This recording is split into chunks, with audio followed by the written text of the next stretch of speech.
بسم اللہ الرحمن الرحیم، السلام علیکم ورحمۃ اللہ وبرکاتہ۔ امید ہے آپ لوگ خرید سے ہوں گے۔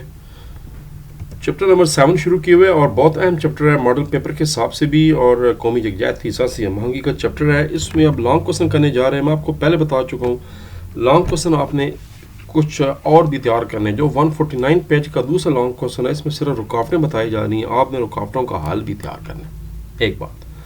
دوسرا، جو ماڈل پیپر پہ لانگ کوسچن دی ہوئے ہے، جو میں آپ کو تھوڑی دیر پہلے دکھا چکا ہوں، پھر دکھا دیتا ہوں، یہ بھی آپ نے تیار کرنا ہے۔ وہ یہ سوال ہے: قومی یکجہتی اور انضمام کو فروغ دینے میں ایک فرد کے کردار کا تجزیہ کریں اور کچھ اس کی حدود بھی بتائیں۔ پہلے تجزیہ کریں کہ کیا کردار ادا کر سکتے ہیں، یہ میں تھوڑی دیر پہلے پچھلی ویڈیو میں دکھا چکا ہوں، اور اس کے بعد 149 پیج پہ جو رکاوٹیں ہیں پھر وہ بتا دینی ہیں۔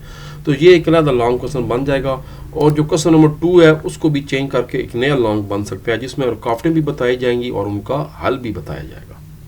تو یہ کام لازمی کرنا ہے۔ چیپٹر اس کا جو کوسچن نمبر 1 ہے وہ ہے کہ یہ پہلے بھی ہم شارٹ کوسچن ابھی کر چکے ہیں، اب یہی لانگ کوسچن ہے: ایک باہمانی معاشرے، کمیونٹی اور ریاست کی تشکیل میں افراد کی کیا اہمیت؟ 147 اینڈ 148، یعنی ہمارا کیا کردار ہے کسی بھی معاشرے، کمیونٹی اور ریاست کی تشکیل میں۔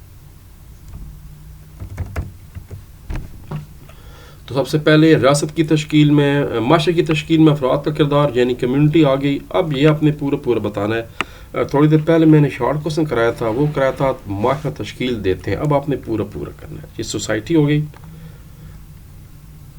یہ نہیں کرنے، اس کی ضرورت نہیں ہے، صرف کردار پوچھا جا رہا ہے، تو یہ پیراگراف اب پورا کرنا ہے آپ نے۔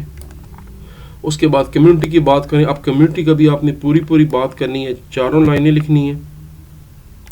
اور اس کے بعد ریاست کا کردار آگے کچھ ایگزامپل بھی پوچھی جا رہی ہیں۔ ایگزامپل میں آپ بتا سکتے ہیں کہ جیسے فخر پاکستان عبدالستار عیدی، ان کے بارے میں تھوڑا ذکر کر دیں تو 3 لائنوں میں۔ اس کے علاوہ آج کل کراچی میں ایک اور چیبہ ویلفیئر ٹرسٹ ہے، ان کا ذکر کر دیں۔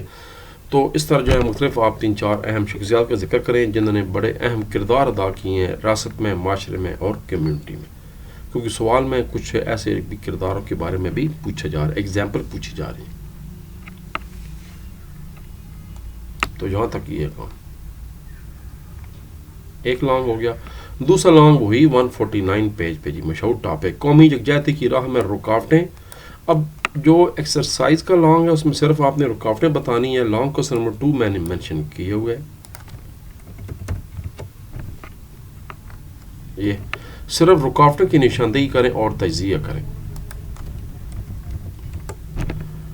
پہلی رکاوٹ آگے جی معاشی اور سماجی رکاوٹیں، یہ ہم شارٹ کوسچن نمبر 2 بھی کر چکے ہیں۔ پھر سماجی رکاوٹیں بھی لوگوں کو پیش آتی ہیں، لوگوں کو نسلی لحاظ سے تفریق کا سامنا کرنا پڑتا ہے، معاشی لحاظ سے کرنا پڑتا ہے، جن کے لحاظ سے، صنفی امتیاز کے لحاظ سے کرنا پڑتا ہے۔ پھر ادارتی اور سیاسی رکاوٹیں ہوتی ہیں۔ پھر جغرافیائی اور انفراسٹرکچر سے رکاوٹیں بھی ہوتی ہیں۔ کچھ لوگ جو علاقوں میں لوگ تنہائی کا شکار ہو سکتے ہیں اور قومی دائرے میں مشکلات کا سامنا کر سکتے ہیں، یہاں تک بتانا ہے۔ وہ جو میں نے ایکسٹرا لانگ بتایا اس میں آپ نے یہ والا اگلا چیلنجز بھی بتانے ہیں کہ کیسے اس کے اقدامات ہیں۔ یہ چیلنجز کے اقدامات ہیں اور جو سوال تھا وہ چیلنجز تھے۔ تو یہ دونوں کام آپ نے کرنے ہیں، میں آپ کو بتا چکا ہوں پہلے۔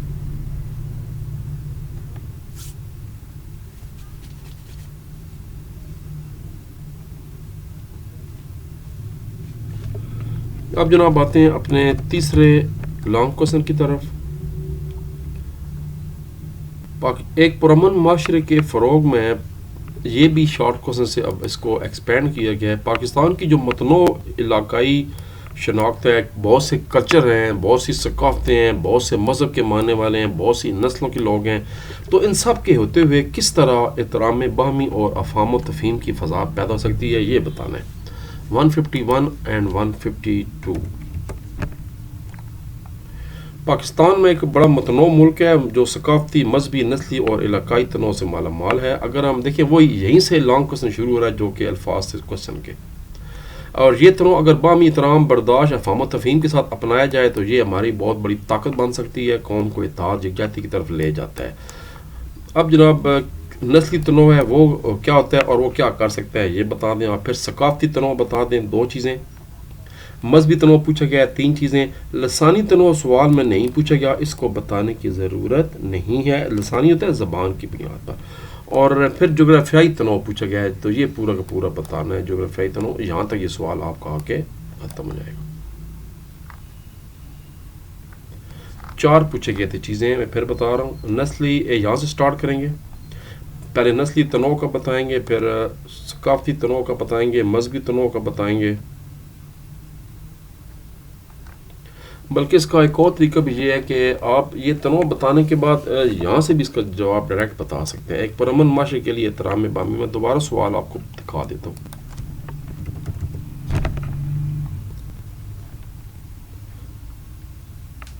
ایک پرامن معاشرے کو فروغ دینے میں پاکستان کے علاقائی ثقافتی مذہبی نسلی جماعتوں کے درمیان احترام بامی. ٹھیک ہے، وہ بھی مطلب ہے ٹھیک ہے، جو میں نشان لگایا ہے وہ بھی آپ کر سکتے ہیں. 151 سارے تنوع بتا دیں، اور پھر اس میں یہ دیکھیں لکھا ہوا ہے نیچے، اس کا حل بھی ساتھ ساتھ بتاتے جا رہے ہیں. تو ٹھیک ہے، یہ سوال مکمل ہو جائے گا، 2 صفحے بھرے جائیں گے. اگر علیحدہ سوال آ جاتا ہے کہ ایک پرامن معاشرے کے احترام بامی سے کیا مراد ہے، پھر آپ اس کو علیحدہ کوسچن کے طور پر تیار کریں تو یہ ایک اور لانگ بن جائے گا. میں آپ کو بار بار بتا رہا ہوں، یہ 6 چیپٹر آپ نے تھارولی تیار کرنے ہیں بورڈ کے لیے. Chapter 3، 5، 6، 7، 11 and 12. اس میں سے کوئی چیز چھوڑنی نہیں ہے. ایون فل سٹاپ بھی یاد کرنے کے کتنے فل سٹاپ ہیں. آخری long question, long question number 4. Quaid Azam محمد علی جناح رحمۃ اللہ علیہ کے مذہبی آزادی اور پاکستان میں اقلیتوں کے انضمام پر روشنی ڈالیں ہیں. یہ بھی بورڈ کے لحاظ سے ایک اہم ٹاپک ہے. 154 اینڈ 155 یہ ہم میٹرک میں بھی پڑھ چکے ہیں. ان کی 11 اگست کی تقریر کا حوالہ بھی ہم میٹرک میں پڑھ چکے ہیں.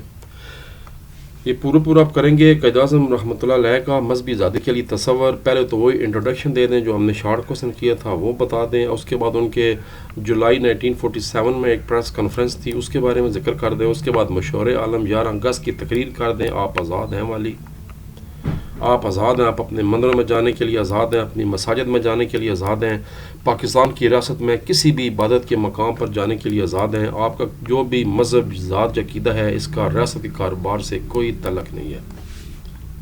اور یہاں سے لے کر جناب ہم آگے کے لیے ضروری سمجھا، یہاں تک سمجھا تک تو زبردست ایک جو ہے نا 2 پیجز کا لانگ کوسچن بن جائے گا. اور میں بتا رہا ہوں یہ بہت ہی اہم لانگ کوسچن ہے بورڈ کے حساب سے.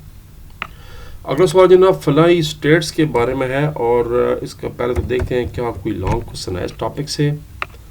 مذہبی، صنفی اور طبقاتی مسائل سے نمٹنے کے لیے جو پالیسیاں اقدامات نافذ کیے گئے ہیں ان کے بارے میں بتائیں کہ وہ کس حد تک مؤثر ہیں.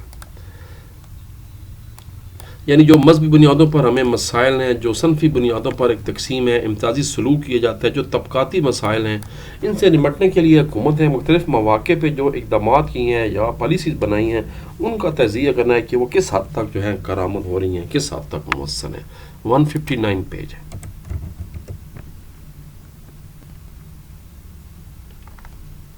یہ جناب نسلی فرقہ وارانہ تقسیم آ جائے گا. اس کے لیے حکومت نے خاتم النبیین اتھارٹی بھی قائم کی گئی ہے، رحمۃ للعالمین خاتم النبی اتھارٹی قائم کی گئی ہے.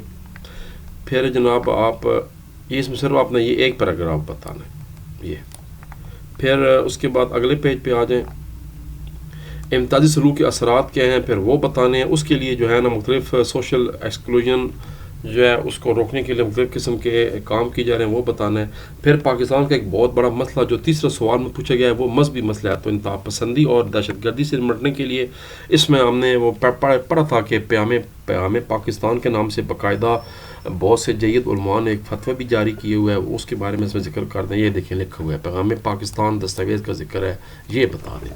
تو ایک پیراگراف یہ بتانا ہے، ایک پیراگراف امتیازی سلوک کے اثرات بتانے ہیں، اور ایک پیراگراف جو ہے وہ نسلی اور فرقہ وارانہ تقسیم بتانی ہے. یہ 3 ٹاپک بتانے ہیں آپ. اس طرح ہمارے جناب یہ چیپٹر بھی مکمل ہو گیا. اگلا چیپٹر جو ہے بڑا آسان چیپٹر ہے، سیاحت کے بارے میں چیپٹر ہے، وہ بھی کریں گے. اس کی میں آلریڈی ریڈی میں نے رکھا ہوا ہے، بھائی یہ اپلوڈ کروں گا، پھر اس کی باری بھی آ جائے گی. پھر 4 چیپٹر ہمارے رہ جائیں گے جس میں 11واں اور 12واں چیپٹر بہت اہم ہے. انشاءاللہ مکمل ہو جائے گا. تب تک کے لیے اجازت. میں نے بتایا ہوا ہے دوسری پڑھتے رہا کریں. اللہم صلی علی سیدنا محمد و علی سیدنا محمد. اللہ تبارک و تعالیٰ ہم سب کو پاکستان